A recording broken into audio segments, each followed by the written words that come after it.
شايفين الشوكولاتة بقت جميلة ازاي؟ بقت بالمنظر ده. السلام عليكم ورحمة الله وبركاته. ازيكم حبايبي؟ عاملين ايه؟ يا رب تكونوا بخير وسعادة دايما. قبل ما نبدأ الفيديو نصلي مع بعض على النبي يا جماعة. اللهم صل وسلم وبارك على سيدنا محمد وعلى آل سيدنا محمد وصحبه وسلم. دلوقتي كده هنعمل مع بعض الشوكولاتة هي بالحليب. تمام. دلوقتي انا معايا كده نص كوباية سمنة سايحة. تمام. وهنا المكون دوت بقى انا عملته زيادة. الشوكولاتة اللي هي المبشورة، جبت الشوكولاتة اللي هي الخام. تمام. وبشرتها وخدت منها نص كوباية الشاي اللي هي الصغيرة او كوباية القهوة.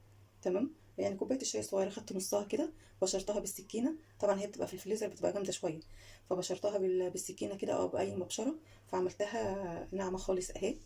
مش محتاجة انها تتسيح يعني. تمام. وانا مش محتاجاها تتسيح، انا عايزاها تبقى زي ما هي كده في الشوكولاته. وربع كوبايه لبن بودر. تمام. ومعلقه ونص من الكاكاو الاسباني. الكاكاو الاسباني ده بيكون غامق وبيدي طعم الشوكولاته خالص في كل الوصفات يعني. فانا خدت منه كوبايه ونص، معلقه سوري، معلقه ونص بس. تمام. على اساس ان هو غامق عشان ما يغمقش الشوكولاته قوي يعني. ونص كوبايه السكر البودر. تمام. هبتدي بقى دلوقتي احط المكونات على بعض. تمام كده. هحط دلوقتي السمنه اهي. تمام. احطها كده على منديل. تمام. هبتدي اخد ال السكر واحطه على السمنه اول حاجه. تمام.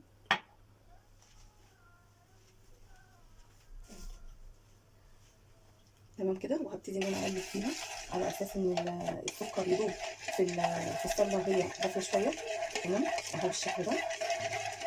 ده خالص اهو. هفضل خالص ولو كده. للاسف انا عندي المضرب اليدوي اتكسر، فبستعمل المضرب بتاع الكهرباء يعني. تمام. بعد كده يعتبر كده ساعة خالص اهو. هبتدي احط اللبن البودر. تمام. وهبتدي تقليبه كده اهو بالشكل ده. يعني احنا طبعا مش هنقول انها شوكولاته هتبقى جامده جامده زي اللي احنا بناخدها اللي هي اللي بنشتريها من بره الخام. يعني هتبقى حلوه يعني مناسبه، يعني مش هتبقى جامده قوي. طبعا التانيه بتبقى محتاجه انها تتسيح كتير. طبعا لما بنيجي ناكل منها طبعا دي ما بتنفعش طبعا للاكل، لازم نزود معاها زيت ونزود معاها لبن اللي هي الشوكولاته الخام، على اساس لما نيجي نقطب منها تبقى سهله معانا في القطم يعني. تمام كده. دي هتكون معانا سهله في الصوص اللي هنعمله، مثلا صوص شوكولاته، جناش، كده يعني. هتكون معانا سهله ومش هنحتاج ان احنا نشتري الحاجات دي من بره. دلوقتي كده هحط الشوكولاته اللي هي المبشوره. انا بشرها بشر ناعم خالص خالص يعني. بصوا بشرها بشر ناعم خالص خالص ازاي اهو. تمام. يعني مش محتاجه انها تتسيح ولا حاجه خالص. هبتدي اقلب بقى كده المكونات مع بعض. تمام. دي انا عايزاها متماسكه قوي قوي يعني، مش زي مثلا البيضه اخليها سايله شويه، حاجات بسيطه كده، على اساس انها برضو تمسك معايا بسرعه اهو. برضو هجيب المضرب احط فيها برضو يعني فانيليا. تمام. هبتدي احط فيها فانيليا كده. ودلوقتي كده هشغل مضرب الكهرباء عليه حاجات بسيطة عشان المكونات تندمج مع بعضها. الحمد لله بلا سبب، الحمد لله بلا طلب، الحمد لله بالعدد، الحمد لله حتى يرضى. الله لا إله إلا هو الحي القيوم. هنا دلوقتي اهي هي تعتبر كده تقريبا كده خدت مني نص كوباية سمن. تمام. متسيح دافي يعني. ومعلقة سمنة. تمام. بصوا هنا، بصوا القطعة دي، بصوا القطعة دي كده دلوقتي بس عاملين ازاي، عاملة ازاي لسه قبل ما احطها في الفريزر. بصوا جمدت ازاي. تمام. اهي شايفين عامله ازاي. يعتبر كده خلاص هتجمد يعني. تمام. هبتدي بقى احطها في القوالب كده.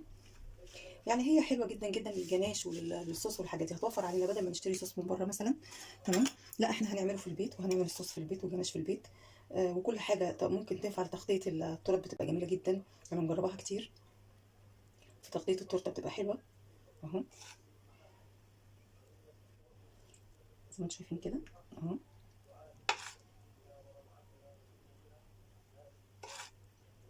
ممكن لو احنا عايزين نعمل بقى منها صوص ممكن اخلي حبه آه يعني ازود عليها الصوص بقى هيكون جميل. هزود عليه يا زيت، بس اهم حاجه يكون الزيت دوت لا يكون ليه ريحه. يكون اللي هو زيت دوار الشمس او اللي هو زيت الذره يعني، او اي زيت نوع يكون نضيف. تمام. على اساس لما نيجي مثلا نعمل الحلويات وكده ما تبقاش ريحه الزيت تبقى صعبه في قلب، لو هتبوظ طعم الحاجه اللي احنا هنعملها.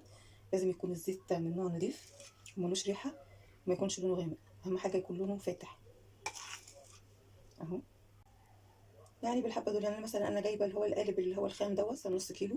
النص كيلو كل فتره باخد منه وبعمل منه حاجه زي كده يعني.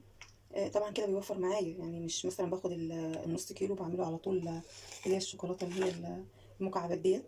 بعمل منه جناش، بعمل منه حاجات صوص مثلا. بيوفر معايا كتير غير ما هستعمله اللي هو الخام يعني. تمام، هيكونوا بالشكل ده اهو. تمام، هنجيب بقى بقيه التانيين. هجيب بالقوالب التانية واكملهم عشان عملت نصهم بس، نص هنا ونص هنا. هكملهم برضه عشان يبقى نفس الشكل ايه. آه يبقى فيه شوكولاته غامقه وفيه شوكولاته بيضاء. تمام، اهي بس دي عايزه كده تتكمل تاني. واهم حاجه لازم نضرب القالب كده على اساس نطلع منه ونفرغ منه الهواء اهو.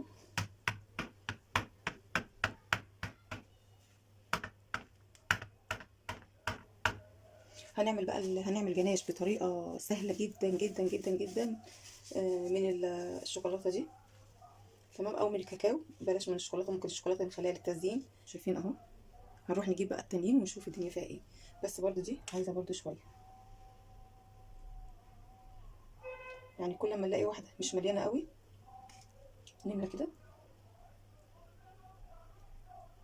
بس ما نملاش قوي على اساس ان ايه ما نهدرش برضو اهي. برضو نفضل ننطق فيها كده على اساس الهواء اللي جوه اللي من تحت من هنا يطلع لفوق يعني. انتم شايفين اهو.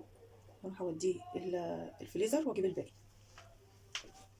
اهو. انا بعمل كده، معلش مش شايف، انتوا مش شايفيني اهو. هبتدي ان انا برضو اعمل كده اهو.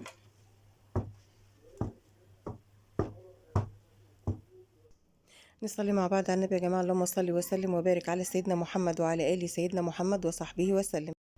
وبكده الفيديو خلص، وما تنسوش اللايك والشير والاشتراك في القناه عشان يوصل لكم مني كل جديد. والسلام عليكم ورحمه الله وبركاته.